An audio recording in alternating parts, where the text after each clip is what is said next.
Welcome back to my channel cook with me.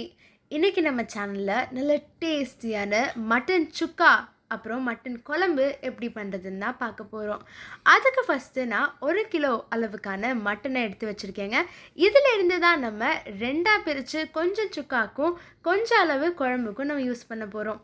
எல்லாத்துக்கும் ஒன்றாவே வேக வச்சிடலாம் வாங்க. ஃபர்ஸ்ட்டு மட்டனை வேக வைக்கிறதுக்காக அது கூட நான் 1 ஸ்பூன் அளவுக்கு இஞ்சி பூண்டு விழுது, ஜிஞ்சர் கார்லிக் பேஸ்ட்டை சேர்த்துருக்கேன். இது கூடவே தேவைக்கு ஏற்ப மஞ்சள் தூள்.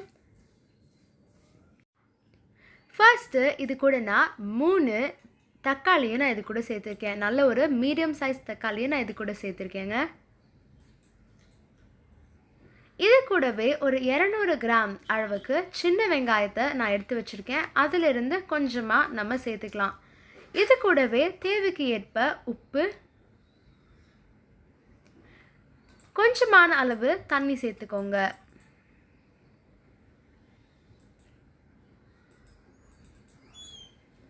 தண்ணி சேர்த்துட்டு மசாலா எல்லாமே மட்டன் கூட மிக்ஸ் ஆகிற மாதிரி சும்மா ஒரு தடவை நல்லா மிக்ஸ் பண்ணி வச்சுட்டு குக்கர் லிட்டை க்ளோஸ் பண்ணிடுங்க. ஒரு 4லேருந்து 5 விசில் வர வரைக்கும் நீங்கள் வெயிட் பண்ணுங்கள்.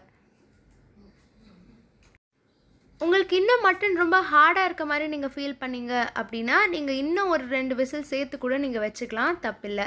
ஸோ இப்போ மட்டன் நான் நல்லா வேக வச்சுட்டு எடுத்திருக்கேன். இதில் இருந்து நம்ம சூப் தனியாக மட்டன் தனியாக பிரித்து எடுத்துக்கலாங்க. இந்த சூப்பை நீங்கள் குழந்தைங்களுக்கு பெரியவங்களுக்கு எல்லாருக்குமே கொடுக்கலாங்க. அவ்வளோ நிறைய ஹெல்த் பெனிஃபிட்ஸ் இந்த ஒரு சூப்பில் இருக்குது. மட்டனுடைய எல்லா எக்ஸ்ட்ராக்டுமே சூப்பில் நல்லாவே இறங்கியிருக்கும். அதனால் ரொம்ப ஹெல்த்தியாகவே இருக்கும். ஸோ இப்போ நான் மட்டன் தனியாக எடுத்து வச்சுட்டேன். ஸோ இப்போது ஃபஸ்ட்டு நம்ம சுக்கா எப்படி செய்யலாம் அப்படின்னு சொல்லிட்டு பார்க்கலாம் வாங்க.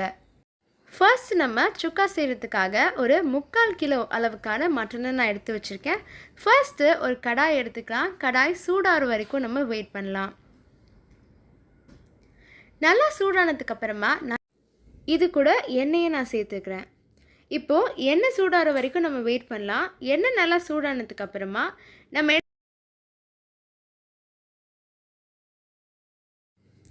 தாளிப்புக்காக எடுத்து வச்சுருக்கக்கூடிய சோம்பு, பட்டை, பிரிஞ்சி இலை இதை எண்ணெய் கூட சேர்த்துக்கலாம். சோம்பு கொஞ்சம் பொரிஞ்சு வர வரைக்கும் நீங்கள் வெயிட் பண்ணுங்கள்.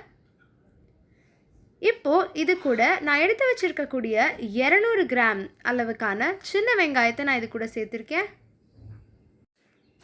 இது கூடவே நம்ம எடுத்து வச்சுருக்கக்கூடிய பூண்டையும் சேர்த்துட்டு நம்ம நல்லா மிக்ஸ் பண்ணி விட்டுக்கலாம்.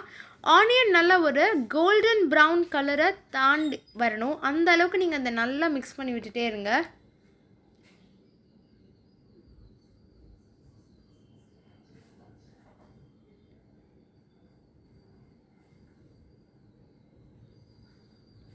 இப்போ உங்களுக்கு பார்த்தாலே தெரியும் ஆனியன் நல்லா கோல்டன் ப்ரௌன் கலரில் மாறிட்டு இருக்குது.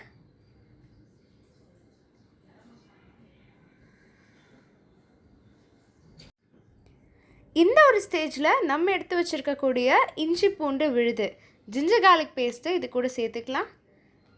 நல்ல ஒரு ரா ஸ்மெல், பச்சை வாசனை போகிற வரைக்கும் நீங்கள் இதை மிக்ஸ் பண்ணி விட்டுட்டே இருங்க.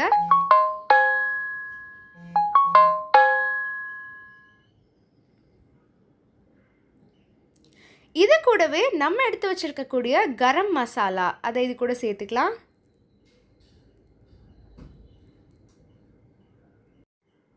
சேர்த்துட்டு நல்லா மிக்ஸ் பண்ணி விட்டுக்கோங்க.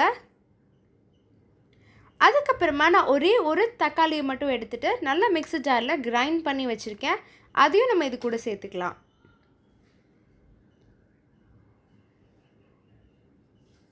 சேர்த்துட்டு இந்த தக்காளியும் நல்லா வேகிற அளவுக்கு நீங்கள் நல்லா இதை மிக்ஸ் பண்ணி விட்டுக்கோங்க.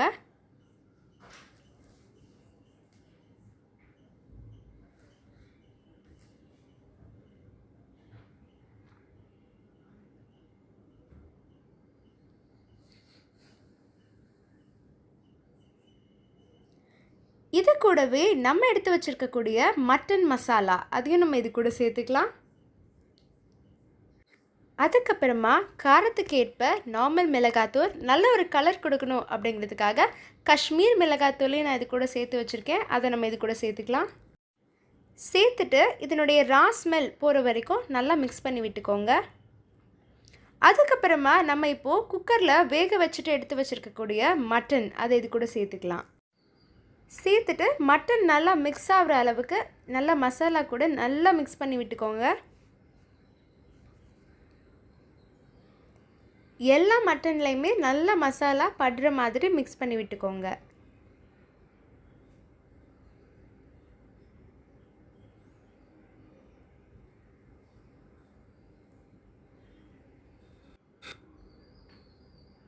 இப்போ பார்த்தீங்கன்னா நல்லா எல்லாமே மிக்ஸ் ஆயிடுச்சு. இது கூட தேவைக்கு ஏற்ப உப்பு அது சேர்த்துருக்கேன் நான்.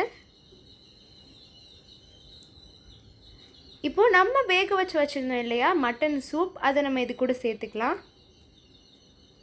சேர்த்துட்டு மட்டனை கொஞ்சம் நேரம் வேக விடுங்க. மட்டன் வேகணும் இன்னும் கொஞ்சம். நம்ம ஊற்றிருக்கக்கூடிய அந்த ஒரு சூப் நல்லா இழுத்து வரணும். அது வரைக்கும் நீங்கள் வெயிட் பண்ணுங்கள். அவ்வளோதான் ஃப்ரெண்ட்ஸ், நல்ல டேஸ்டியான மதுரை ஸ்டைல் மட்டன் சுக்கா ரெடி ஆயிடுச்சு. ஸோ இந்த மாதிரி நீங்களும் செஞ்சு எல்லாருக்கும் சர்வ் பண்ணி அசத்துங்க. இந்த மாதிரி இன்னும் நிறைய வீடியோஸ்க்கு நம்ம சேனலை சப்ஸ்கிரைப் பண்ணிக்கோங்க.